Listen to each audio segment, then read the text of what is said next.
So don't wait. Call us on 658-208-5377 and see your business goals happen right here on CVM Television.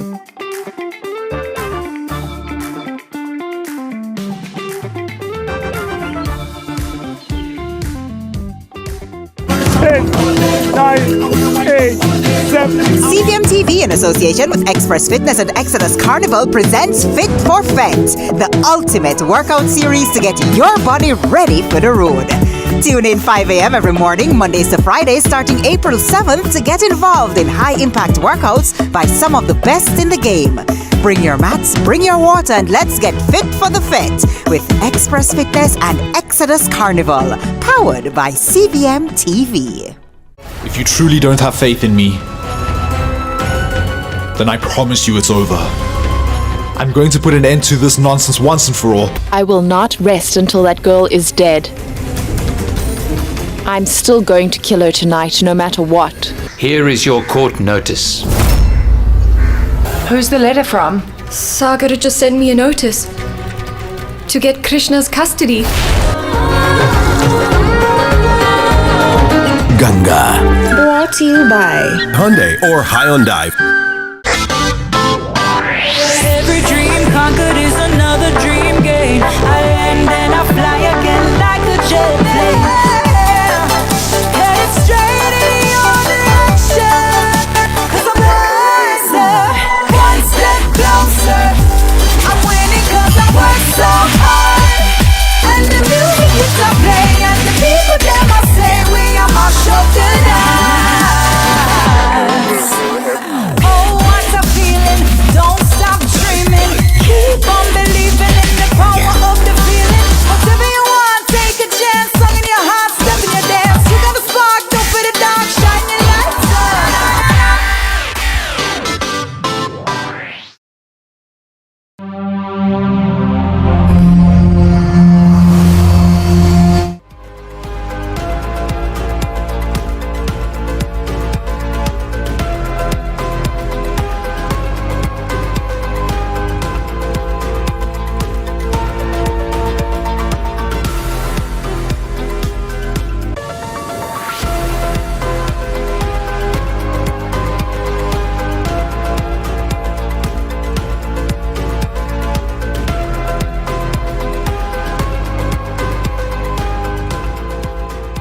From Kingston, Jamaica, this is CVM News at Noon for Tuesday, April 8, 2025. I'm Courtney Lewis. Thank you so much for joining us.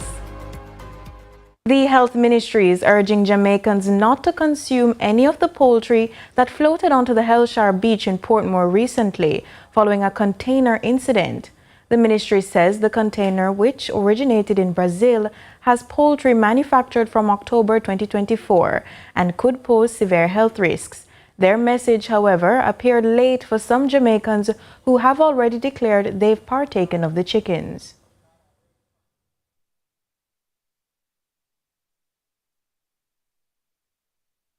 We'll have that story for you in just a moment. The Little London High School in Westmoreland has the initiative. The initiative was supported by local groups and corporate entities in spreading the message of upliftment amongst the nation's youth. The focus is primarily on business and encouraging these students to look beyond the curriculum here at the high school. Positive initiatives is the way to go. Too many illicit activities is surfacing from these young people, and so the more we can take them along this line in a early understanding and realizing their goal, their purpose in life, and this for me is tremendous, and that is what we are here today doing. We are empowering them and letting them know that working hard, owning your business can be the key to success. And we have been very receptive. We have been very receptive to that message today. Now we'll bring you back our original story. The Health Ministry is urging Jamaicans not to consume any of the poultry that floated onto the Hellshire beach in Portmore recently, following a container incident. The ministry says the container, which originated in Brazil, has poultry manufactured from October 2024 and could pose severe health risks. Their message, however, appeared late for some Jamaicans who have already declared they've partaken of the chickens. Recent poultry meat that washed ashore from the wreckage of a container originating from Brazil and intended for the Cayman Islands has already been consumed by some locals, many of whom documented their experience. I see them where so we get them out of the container. See there? See them where? So this is for my Sunday dinner. So me a tie it out for season it up. I season it up, you know. So anybody after them one of them no want it, them can carry it, come give me. Best chicken is a chicken even better than food chicken. A friend give me some yesterday and me I tell us I first me a taste chicken so soft and nice. In what many likened to manna this time, flotsam medical experts see a unique serving of salmonella and other gastrointestinal distress. Doctors also foresee a health crisis cooking. The dangers we face is that there was temperature abuse. Chicken meat is to be kept frozen at minus 18 degrees Celsius or lower. And the fact that the container fell from the ship and was at sea for a day or two meant that the meat was exposed to temperatures which can cause the growth of harmful bacteria.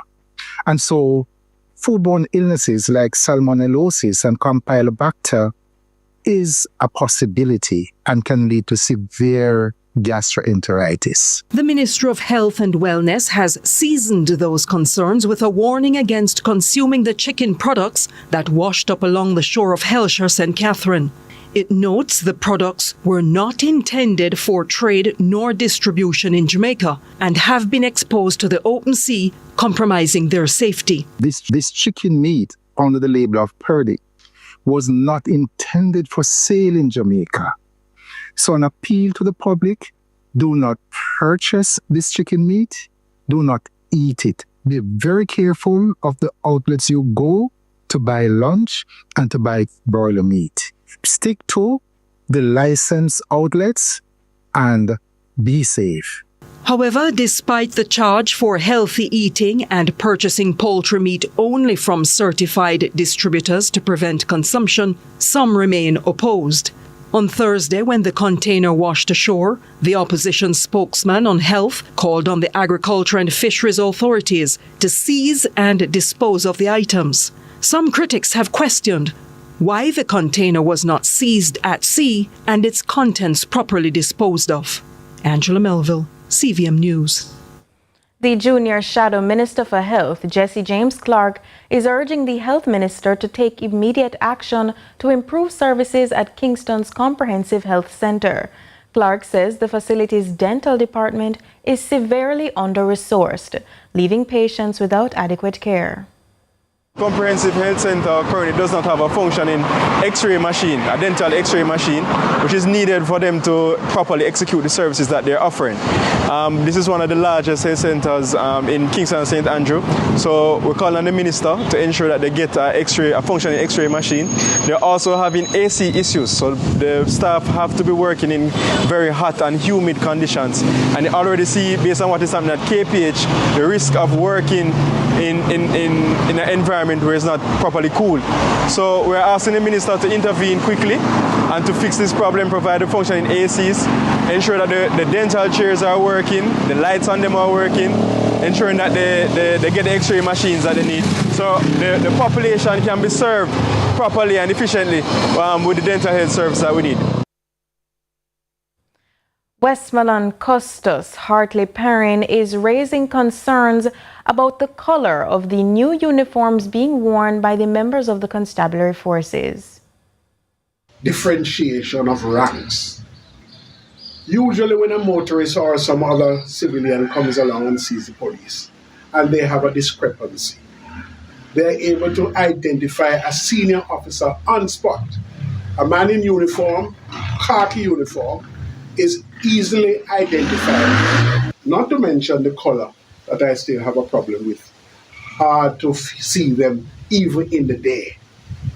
And even today I was driving and I saw police stopping persons. You could hardly see them until you almost run them over. That dark uniform on dark people. If these people in America wear this color, it's fine because most of them are white. But I, for one, would have a problem wearing that uniform because you could not tell me different from the uniform. The opposition is demanding answers after revelations that a single surgical drill for the Bustamante Children's Hospital, purchased for over $31 million, costs more than refurbishing 4 operating theaters at Kingston Public Hospital. With major hospitals still facing critical equipment shortages, questions are mounting over government spending and procurement practices. The opposition spokesperson on health, Dr. Alfred Dawes, says, quote, "Something is rotten in the state of Jamaica." The government justified paying more for one piece of surgical equipment than it costs to refurbish 4 entire operating theaters in the largest hospital in the island. Something is rotten in the state of Jamaica. Industry sources have informed us reliably that the same drill with identical specifications can be sourced on the open market for just $5 million. There is no reasonable explanation for this massive price difference, especially when our health system is under extreme strain and operating theaters across the country are sitting unused. Let's be clear, no maintenance package, no additional equipment can justify such an astronomical price tag. The opposition is therefore asking the Ministry of Health and SARA to provide the following information to the public. A full explanation of the procurement process that led to this exorbitant purchase. Whether any additional drills have since been procured and at what price, and if the same company was used. We take a break. Stay with us. Our discussion segment is next.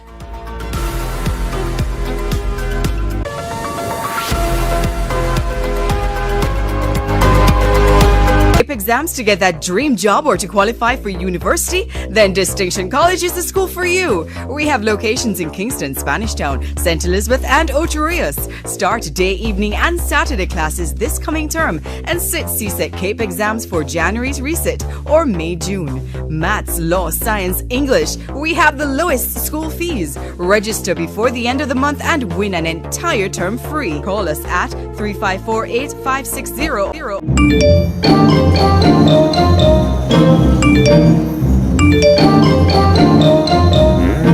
You ever get bun yet?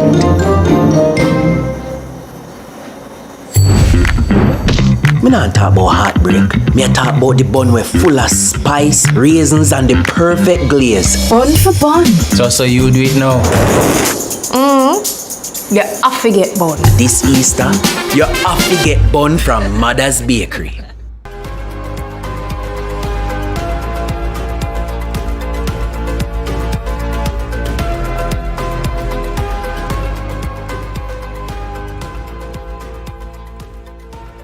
Welcome back. It's time now for a discussion segment. Non-communicable diseases like diabetes, hypertension, and heart disease continue to rise across Jamaica, contributing to a growing number of hospital admissions and putting immense pressure on our health system. Today, we're joined by nutritionist advisor Mrs. Keon Brooks Robinson to explore how lifestyle and diet are fueling this crisis, and more importantly, what we can do to change course. Welcome, Mrs. Robinson. Hi, good afternoon. Good afternoon. So, what are the most common dietary habits that you're seeing that contribute to the rise in NCDs across Jamaica? Well, number one, our average Jamaican diet facilitate those non-communicable diseases. One of the main things is excessive use of oil. If we think about the average Jamaican diet give us the average Jamaican diseases, the diabetes, the hypertension, the stroke, those diseases. So when you think about foods that are very high in oil, the gravies for most of us in Jamaica is the oil. Our favorite dishes, the ackee and the saltfish, we like it with oil, the butter bean, the baked beans, oil. So I would say the excessive use of oil, the sugary beverages, and the lack of physical activity is the main contributing factor to some of these diseases. But how much of that is our culture? how much of a role does our culture and tradition play in our eating habits, and how do we balance heritage with health?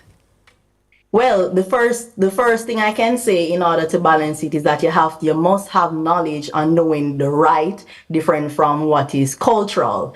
And that is my job as a nutritionist, to raise awareness, telling them what they are doing, if the practices are conducive to good health, or if the practices would eventually lead to non-communicable diseases. So the first thing is to raise awareness. That is my job. So making people aware and telling them how to choose, what are good habits, what are bad habits, how to select good oils, how to know their limits, because each one of us need, and each one of us have different amounts that we should be consuming. No one rule fits all, no one size fits all. So the first thing I would say is to raise awareness.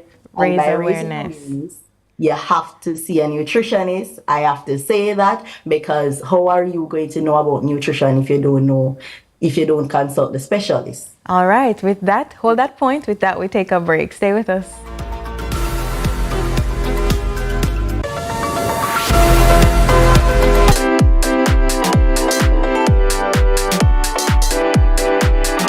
The Time is brought to you by Ford Territory.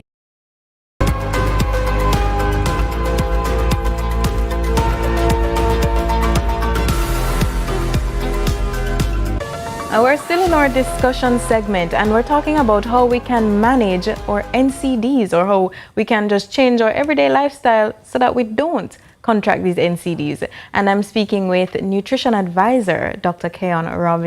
Brooks Robinson. So we were just on the point of how we can improve our diets, especially with the high cost of healthy foods. How can we realistically improve our diet? Well, one of the ways in which we can improve our diet is, one, buy things that are in season. A lot of person might say vegetable and fruit is very expensive, but if they are thinking that it is expensive, they're thinking in terms of the most expensive ones. Ensure that we buy things that are seasonal, because they will tend to be cheaper than the ones that are not seasonal.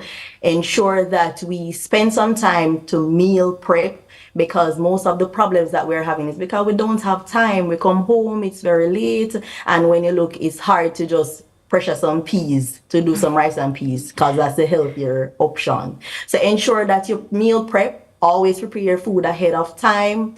Buy things in bulk, because bulk is cheaper, and always see where you can get discounts on different products.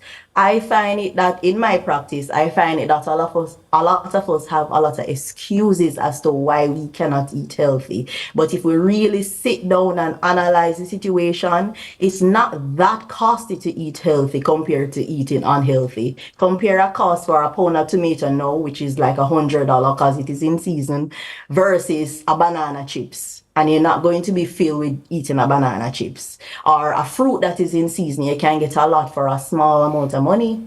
So it's all about prioritizing health and move away from the excuses that we normally find as to why we cannot eat healthy. But in prioritizing health, you raise the point of awareness. Now, is public education around nutrition even sufficient, and what more could be done at the community level to improve it?